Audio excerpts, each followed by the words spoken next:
iti panagnegosyo saan laeng at talento ti kasapulan.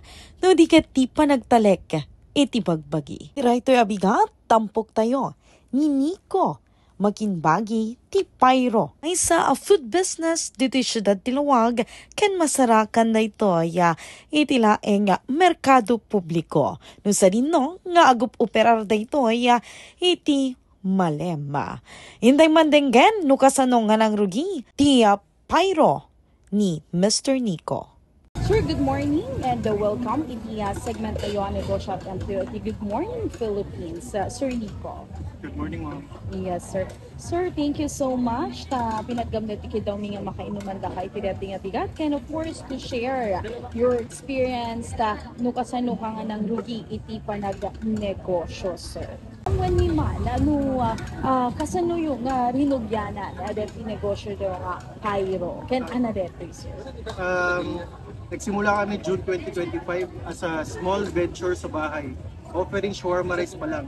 I was personally delivering each orders.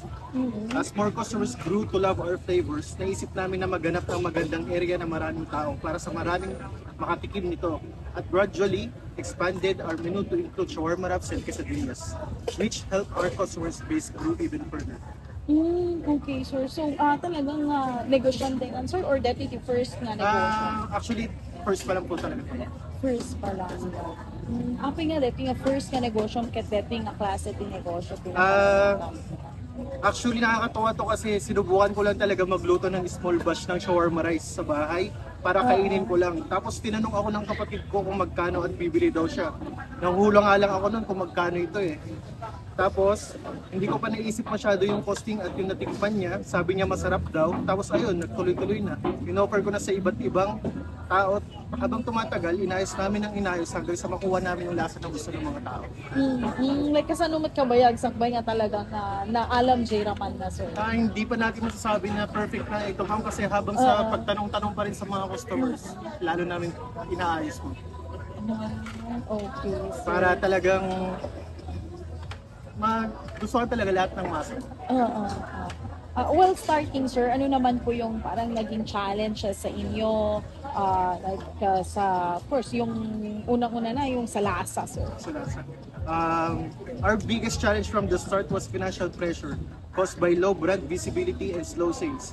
Dahil bago pa ang Pyro, mahina ang pasok ng customers, nilalakaran lang kami, dinadaanan, which led to weak cash flow. At madalas ng pagkasira ng fresh ingredients na unti-unting nauubos ang limitado namin puhunan. Ngayon, as we grow, we aim to market wisely and manage inventory to reduce waste and protect our capital. So, kasano yung Imar Market idun una na talaga? Imar Market, hindi yung una talaga dito. Ma'am, kita kapunta na sa amin talaga social media. Yung practice ko na kasi talaga nag-edit. Dati pa ito sa sarikit AI ngayon, gamutan, madinit talaga, AI, lalo kat sumabay ito pati tao dyan. Siyempre, basta ako madeti ma'am, nakatagot tao tayo. So, dalat pati mismo nga lalike na ito picture na. Tapos i-edit ko lang ba post ko lang na. Tapos i-share ko, pintilada nga groups kada na ngayon, kasimit niya ako kada Twitter ka. Nakunang po tayo, sir, nga DJ Raman still na kasang mas darigite komento at ka talaga akseptaran nyo. Yes, ma'am. Kasi mas kaya tipay talaga di honest feedback, ma'am. Kasi lukas na ko man, DJ friends na medyo handa pa lang iba kanyo nag-feedback talaga eh. Kaya tipay talaga sarita DJ duma nga tattao tapos amok talaga no ano tikayat na preference ka DJ Raman talaga. But more on panagluto ka, sir, talaga talent mo? Dati nga ako sinero ng KitKat din, ma'am, for almost 5 years, ma'am. Tapos, after graduate KitKat din, partner ko, umakit kanya ng palasin naman nag-business. Kaya bali pinag-dikit bali business management kami suna, tapos siya kita kusinero, pinag-combine talaga din pang-ikin mo. So para manage the finances, yes, and tapos ikaw agluto. Luto, recipes, Iti DJ nga rod kuano ka, sir, digiti saom, digiti kuana, at naganan, digiti laok na kadaamin amin. So available locally amin design. Merong available na local, ma'am, pero mostly talaga tanggagaling talaga sa abroad yung mga spices namin, ma'am. Kaya yung sa ano kasi, in-order pa ba namin, Kung napapansin niyo ma'am, yung mga gusto talaga ng mga tao ngayon, mga unique taste na talaga. Yes, oo. Yun ang gusto ko talagang ilabas sa mga tao, mga food na ganyan. The plano mo isang agnayon ko pa. Ganito siguro ma'am, may basi-basit lang. Basi-basit pa lang tayo. Na kami kita, agad-adal kami. First business na tayo lang dito ma'am. Bale, ano to, aldaw namin siguro. Adan to tayo nakapagkati dito. Yes. Ano nga tawon sir, hindi rin mo yan. Dito ma'am, June 2025 lang. Kanito Ito pa lang sir. Kasi nga ako na medyo makikilala mo talaga tatkan. Oo, when nga ro, dapat aduno pa iti tao sir. Pero man tatkan, nakatutulad tayo. Nung kitkitan sir, manong nga porsyento iti kasang nagnata from that June 2025 kung gana itatan sir. Ano ma'am, nagrugi kami mga 3 months siguro kahit nagbasit talaga tao, hindi ma'am eh. Tapos na naibaktat tayo nga mapagpagnaan kami lang. Tapos lumabas sa tao. Ngayon ka, dagi ko 5 months. Medyo ako hindi nga may iba nga medyo very happy na pinapas kasama kaya amin kasi talaga nga habang buhay ba yan, marama ng tao, i-share damit yung kakadwadan, yung masidjay, so subsubli na lang kami kanya.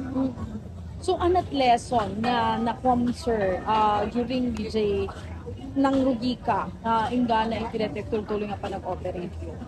Sa tingin ko, ang natutunan ko dito ay na mahalaga ang consistency lang ang lasa, ingredients, serbisyo at patience. Proper planning na susi para maging maayos at efficient. At yun ang babalik-balikan ng mga tao. May advice to future entrepreneurs, focus on quality and listen to your customers. Treat failures as lessons.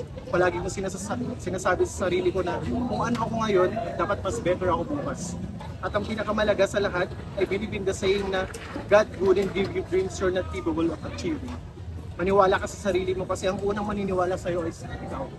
Wow, nag-perfect, sir. Okay, sir, awisam nga ro din digiti aming kakailyan tayo. Ana digiti ijoy-jaya tayo ang produkto tiya Pyro. Kakadwa, kumain to may tipadas dito yung Pyro, kailangan ko may tiget shawarma rice, shawarma wrap, and quesadillas. Api gayang Pyro, sir.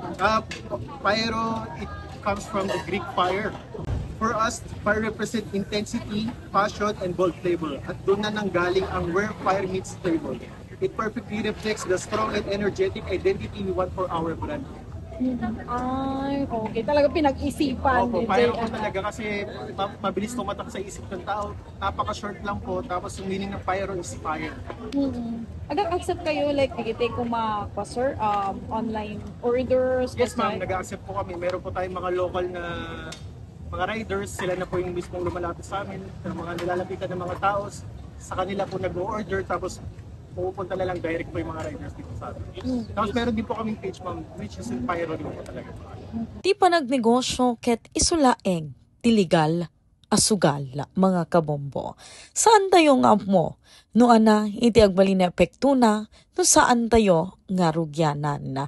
Ngem nupay at dadagitiya panagamak no daduma. Ket adamet, digiti natured asumugal, ken nupay at dadagiti gundaway nga saan nga napintas iti agbalin nga resultana ket adda dagiti mangitultuloy taadda ti pamatida iti talento ken bagbagida.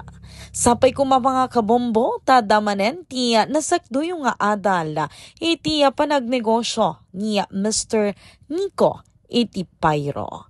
Right iti pagayam yo, Bombo Janice Madam Bendas is Bombo Radio Philippines, the #1 and most trusted source of news and information. Basta Radio. Bombo. Good morning, Philippines. Good morning, Philippines!